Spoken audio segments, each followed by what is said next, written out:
কলকাতায় বসেই ছাপাখানার নতুনত্বে সারা পৃথিবীতে আলোড়ন ফেলেছিলেন উপেন্দ্র কিশোর। লিখছেন কলমে অন্যায় গুপ্ত। ১৬ শতকের শেষ দিকে বাংলার বিখ্যাত বারোভূঁইয়াতে সবচেয়ে বিখ্যাত জমিদার ঈশা খাঁর জমিদারির এক কাছারিতে মূলত হিসেব লেখার কাজ করতেন তাদের এক পূর্বপুরুষ। ঈশা খাঁ তাকে খাসনবিশ মজুমদার উপাধি দিয়েছিলেন। এই মজুমদার আবার পাল্টে হয়ে চৌধুরী হয়ে গেল। সব মিলিয়ে মানে আগের রায় আর পরে চৌধুরী মিলিয়ে পরিবারের পদবি হয়ে গেল রায় চৌধুরী।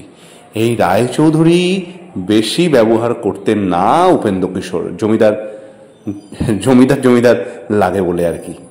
কালীনাথের ৫ ছেলে, শারদারঞ্জন, কামদারঞ্জন, মুক্তিদারঞ্জন, কুলদারঞ্জন আর প্রমোদারঞ্জন। এই দ্বিতীয় পুত্রটিকে ৫ বছর বয়সে রায়বংশের আরেক শাখার প্রসিদ্ধ উকিল ও জমিদার হরিকিশোর রায়চৌধুরী দত্তক নিয়ে নাম বদলে রাখেন উপেন্দ্র কিশোর রায়চৌধুরী। হরিকিশোর যখনই শাসন করতেন কামদা চিৎকার করে কাঁদত, আমার কেউ নেই রে বলে। তার বাবা তখনই ভাবতেন ছেলেকে আবার ফিরিয়ে আনবেন। কয়েক বছর পরে হরিকিশোরের নিজের এক ছেলে হয়, তিনি নরেন্দ্র কিশোর।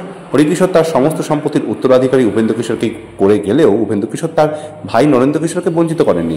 ময়মনসিংহের সমস্ত সম্পত্তির নিয়ন্ত্রণ ভাইয়ের হাতে ছেড়ে দেয়। পড়াশোনার বাইরে ছোটবেলা থেকে গান, আঁকা ঝোঁকার প্রতি অন্যরকম আকর্ষণ ছিল, আঁকতেন চমৎকার। ময়মনসিংহে থাকাকালীন বাংলার তৎকালীন গভর্নর একবার সেই স্কুল পরিদর্শনে এলে একটি ছেলের দিকে তার নজর যায়। সে এক মনে আঁকছিলেন। তিনি সেই ছেলের কাছে গেলেন এবং দেখলেন তার নিজের ছবি আঁকা হয়েছে। স্কুলের অন্য সবাই সেই ব্যাপারটায় ভয় পেলেও গভর্নর মোটেও এতে ক্ষুব্ধ হননি, বরং তিনি সেই ছেলেটিকে বলেছিলেন যে সে যেন তার এই গুণকে হারিয়ে যেতে না দেয়। বাড়িতে কখনো সেভাবে পড়তে দেখা যেত না, অথচ পরীক্ষার ফল ভালো হতো। তার নিজের কথায় সহপাঠীদের পড়া বলা শুনেই তার মুখস্থ হয়ে যেত। বড় বড় ওস্তাদের সংস্পর্শে এসে তিনি গান শিখেছিলেন, বেহালা বাজানো শিখেছিলেন, বিভিন্ন অনুষ্ঠানে তাকে গান গাইতে হতো। ছোটবেলায় একবার অভিমান করে স্বাদের বেহালা ভেঙে ফেলেছিলেন। সুকুমার সহ অন্যান্য ভাই বোনেরা নাকি রাতে বাবার বেহালা সুর শুনে তবেই ঘুমোতেন। বিনোদ বিহারী মুখার্জি একবার বলেছিলেন তিনি যখন ছোট ছিলেন তখন থেকেই দেখে আসছেন যে কলকাতায় রায়বাড়ির সামনে লোকজন ভিড় করত শুধুমাত্র উপেন্দ্র কিশোর রায়ের বেহালা বাজানো শোনার জন্য। মেয়ে পূর্ণলতার লেখা থেকে জানা যায় শেষ দিনগুলোতেও নাকি সব কষ্ট সব দুঃখ ভুলে থাকলেন সেই বেহালার সুরেই। ব্রাহ্মধর্ম নেয়ার পর বেশ কিছু অসাধারণ ব্রাহ্মসঙ্গীত লিখেছেন। কে ঘুচাবে হায় প্রাণের কালিমা রাশি, জয় দীন দয়াময় নিখিল ভুবনপতি, বল দেখি ভাই এমন করে ভুবনকে বা গড়িলোড়ে, জাগো পুরবাসী ভাগবত প্রেম প্রিয়াসী ইত্যাদি বহু প্রচলিত ব্রাহ্মসঙ্গীত এসেছিল তার কলম থেকে। সমকালীন বিভিন্ন পত্রপত্রিকাতে সঙ্গীত বিষয়ক নিবন্ধ লিখেছিলেন, ইংরেজিতে অনুবাদও করেছিলেন গুটিকায় রবীন্দ্রসঙ্গীত। বিয়ের ২ বছর পর ১৮৮৮ সালে বের হয় তার প্রথম বই শিক্ষক ব্যতি রেখে হারমোনিয়াম শিক্ষা। প্রকাশক হারমোনিয়ামের আবিষ্কর্তা দ্বারকানাথ ঘোষের প্রতিষ্ঠিত বাদ্যযন্ত্র প্রস্তুতকারক সংস্থা ডোয়ার্কিন অ্যান্ড সন্স আজও চালু। এই প্রতিষ্ঠানের নামকরণটি উপেন্দ্র কিশোরেরই করা। সঙ্গীত বিষয়ে তার দ্বিতীয় বইটি ওই একই জায়গা থেকে প্রকাশিত হয় ১৯০৪-এ। এটি ছিল বেহালা শিক্ষার বই। সিটি বুক সোসাইটি থেকে ছেলেদের রামায়ণ নামে লিখেছিলেন। অলঙ্করণ করা একটা সচিত্র বই তিনি প্রকাশ করেন। কাঠের ব্লকে ছাপার কিছু সমস্যার জন্য গোটা প্রথম সংস্করণটাই একেবারে বিগড়ে গেল। বইয়ের ছবির দশা দেখে তিনি ঠিক করলেন পদ্ধতিটাই বদলে ফেলতে হবে। সে দশকের শুরুর দিক থেকেই পশ্চিমে একটা নতুন আবিষ্কৃত চিত্র মুদ্রণ পদ্ধতির বাণিজ্যিক ব্যবহার শুরু হচ্ছিল। এখানে হাতে ব্লক তৈরি করার বদলে একটা অলঙ্করণের ছবি তোলা হতো একটা ছোট ছিদ্রওয়ালা স্ক্রিনের সাহায্যে। ফলে ছবিটা কতগুলো ছোট ছোট বিভিন্ন মাপের কালো ফোঁটায় ভেঙে যেত। এরপর সেই কালো ফোঁটায় নকশাটাকে ব্লকে বদলে তার সাহায্যে ছবিটা ছাপা হলে তাতে সেই ফোঁটাগুলো মিলেমিশে আসল ছবিটাকেই দেখিয়ে দিত।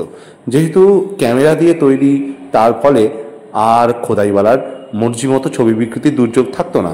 তাছাড়া এই পদ্ধতিতে ছবির টোন বা আলোকালের বিভিন্ন ঘনত্বও ধরা পড়তো নিখুঁতভাবে। ফলে ছবি অনেকটাই বাস্তবসম্মত হতো, ছাপা যেত ফটোগ্রাফও। তার নজর পড়ল ফটোগ্রাফি আর মুদ্রণের মধ্যে সেতুবন্ধনকারী সেই হাফটোন মুদ্রণ পদ্ধতির দিকে। হাফটোন পদ্ধতি নিয়ে কিছুকাল যাবতই তার পড়াশোনা চলেছিল। এইবার পৈতৃক জমিজিরিতে তার অংশের অনেকখানি বেচে দিয়ে সেই টাকায় বিলেতের পেনরোজ কোম্পানি থেকে বইপত্র, রাসায়নিক ক্যামেরা, যন্ত্রপাতি আনিয়ে শুরু হলো হাফটোন পদ্ধতি কে আরও ভালো করে জেনে বুঝে নেওয়ার উন্নতি সাধনের চেষ্টা।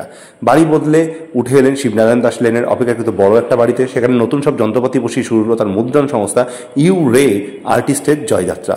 ছাপাখানার পাশাপাশি সেখানে একটি ঘরে গড়ে তুলেন হাফটন নিয়ে তার স্টুডিও তথা গবেষণাগার। একটা স্নানঘর বদলে গেল তার ডার্ক রুমে। শুরুতে কেবলমাত্র কিছু ব্রোমাইড এনলার্জমেন্ট আর সীমিত ক্ষমতার হাফটন ব্লকের কাজ হতো সেখানে। কিছুদিনের মধ্যেই দেখা গেল নিজস্ব পদ্ধতিতে 7 রকম ডিটেইলযুক্ত হাফটন ব্লকের ছবি ছাপাইয়ের বিজ্ঞাপন নিতে শুরু করেছেন তরুণ উদ্ভাবক। 75 থেকে শুরু করে 266 লাইনের হাফটন ব্লক, যার যেমন পকেটের জোর তিনি তেমন মানের ব্লক নিয়ে যেতেন। মাঝারি মানের 133 লাইনের ব্লকের দাম ছিল মাত্র 1 টাকা প্রতি বর্গ ইঞ্চি। ছাপাখানার ব্যবসার পাশাপাশি সেই 1897 থেকেই ব্রিটেনের গ্রাফিক আর্টের বিখ্যাত জার্নাল পেনরোজ অ্যানুয়ালের একের পর এক প্রবন্ধ প্রকাশিত হতে শুরু করলো হাফটন মুদ্রণ প্রিন্ট থেকেই তার মৌলিক গবেষণার ফলাফল। 1911 সালের মধ্যে 9টা গবেষণাপত্র প্রকাশিত হয় তার আন্তর্জাতিক খ্যাতিসম্পন্ন জার্নালে। Focusing the screen 1897, the theory of halftone dot 1898, the halftone theory graphical explained 1899, automatic adjustment of the halftone screen 1901, diffraction in halftone 1902 থেকে 3, মোর অ্যাবাউট হাফটন থিওরি 1903 থেকে 4, the 60 degree cross line screen 1905 থেকে 6, আর multiple stops 1911 থেকে 12।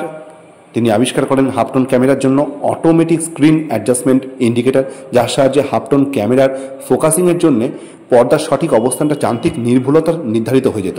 সংশ্লিষ্ট গবেষণার পত্রটি বের হয় Penrose পত্রিকায় 1901 সালের সংস্করণে। সেই যন্ত্র তার পদ্ধতি মেনে বাণিজ্যিকভাবে তৈরি শুরু হলো ব্রিটেনে। পেনরোজ তার 1904 থেকে 5 সংখ্যার সম্পাদকীয়তে হাফটনের জন্য নিখুঁত নেগেটিভ তৈরি করার ক্ষেত্রে তার আবিষ্কারের মৌলিক গুরুত্বকে সশ্রদ্ধে স্বীকার করে নিয়েছিল। ইতিমধ্যে 1902-তে তিনি তৈরি করেছেন রেজ টিন্ট প্রেস প্রসেস। 1903 সাল থেকেই সেই পদ্ধতি অবলম্বন করে ম্যাগাজিনে হাফটন রঙিন ছবি ছাপাইয়ের কাজও শুরু হয়ে গেছিল। রঙিন হাফটন ছাপার এই পদ্ধতিটা তখন ব্রিটেনের বেশ কিছু প্রযুক্তি বিশ্ববিদ্যালয়ে, শিক্ষালয়ে ব্যবহৃত হতে শুরু করেছে। ঘরে বাইরে 2 জায়গাতেই স্বীকৃতি পেয়েছিলেন। রবীন্দ্রনাথ 1898 সালে ভারতী পত্রিকার সাহিত্যিক উপেন্দ্র কিশোরের এই নতুন পরিচয় নিয়ে লেখেন, অনেকেই হয়তো জানেন না হাফটন লিপি সম্বন্ধে উপেন্দ্রবাবুর নিজের আবিষ্কৃত বিশেষ সংস্কৃত পদ্ধতি বিলাতের শিল্পী সমাজে খ্যাতিলাভ করিয়াছে। সর্বপ্রকার পরামর্শ ও সহায়তার অভাব সত্ত্বেও এই নূতন শিল্পবিদ্যা আয়ত্ত এবং তাহাকে সংস্কৃত করিতে যে পরিমাণ অধ্যাবসায় ও মানসিক ক্ষমতার প্রয়োজন, তাহা অধ্যাবসায়ের পক্ষে মনে আনাই কঠিন।